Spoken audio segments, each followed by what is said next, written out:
Coming up, you'll meet another Idaho cowboy who moonlights as a custom boot maker. But first, the Montana company recreating the historic Sharps buffalo gun and their surprising customers. Now we have one like it, which is this one right here.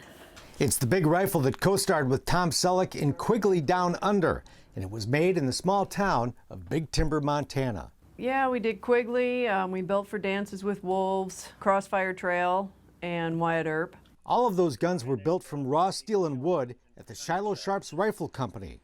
For 40 years, family-owned Shiloh Sharps has been recreating the guns used by the buffalo hunters of the 1800s.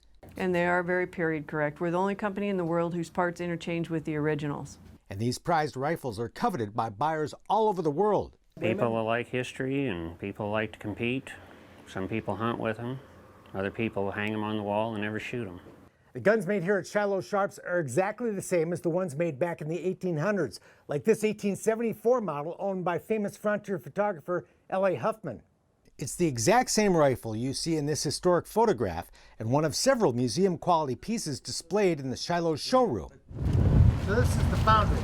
But what most people never get to see is how these rifles are created. You have a master. From carved hardwood. We start out with virgin bars of 4140 chromoly. And molten steel. Pot here will melt 30 pounds of this every 4.5 minutes. Kirk Bryan took time out of his very busy day to give us a fascinating tour of the factory, beginning in the foundry. Those will be grip caps. The parts are created with wax molds, the same process used when a bronze sculpture is cast. And these here are some butt plates. What you end up with is a piece of steel that looked like the ceramic tree. This is a 74 Sharps receiver. Now these will get buzz cut off of here. These are the castings that we just seen next door. They'll be put in these CNC machines and will come out looking like this. All the holes are drilled, threaded. Shiloh used reverse engineering to discover how the old guns were made to make historically accurate replicas.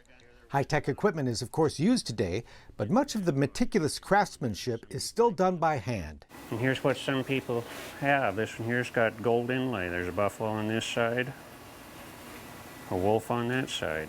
It's like a work of art. Mm-hmm. And that's all done by hand. Hammer and chisel.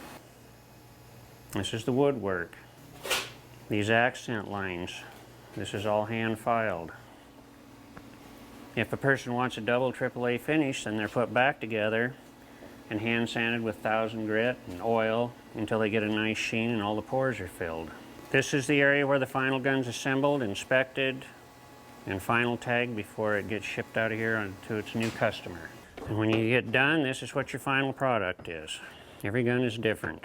Base price for a Shiloh Sharps rifle is $1,900. People start putting a lot of gold and platinum in them. It'll go, you know, 10, 12,000.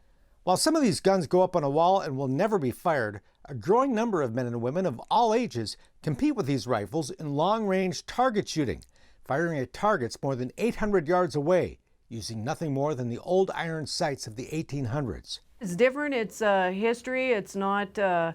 When you're shooting, it's not like going out with the high-powered scopes and everything. When you hit a target at 500 yards with iron sights and it goes down, you get a little excited because it's just, I mean, it's iron sights. Kirk and Lucinda, brother and sister, both enjoy competing when they can. But it's just the fun because Kirk is my spotter. I shoot, I spot, he shoots, and so it's kind of a, if he does well and you're spotting, I mean, it's a team effort. So you feel good at the end of the day. If he comes out and gets first, second place, you just feel like you accomplished something. I shot these photos for a magazine story at the annual Matthew Quigley Buffalo Rifle Match outside Forsyth, Montana. The latest competition attracted more than 600 shooters from 37 states and 4 foreign countries. All over the United States. You can anymore pretty much shoot anywhere every weekend. The guns are used for hunting as well, including modern-day buffalo hunting. But like most things out west, the best part of it all are the people you meet. Just the people that we meet all over the world, my brother and I and my mom and dad, my brother and I travel to the shows, we shoot together as a team, and I think it's just kind of that. Our kids grew up that way with us. They set targets. It's been a neat way of life. Lucinda and her brother run Shiloh Sharps with their semi-retired parents. Mom still works in the office, and Dad still helps out in the shop. And it's a family business. We work all day together and we play at nights. Business is good, Shiloh has a year's worth of backlogged orders. When the doors close, we're family. When we're here, it's business. And a unique business it is, recreating a piece of history from the Old West.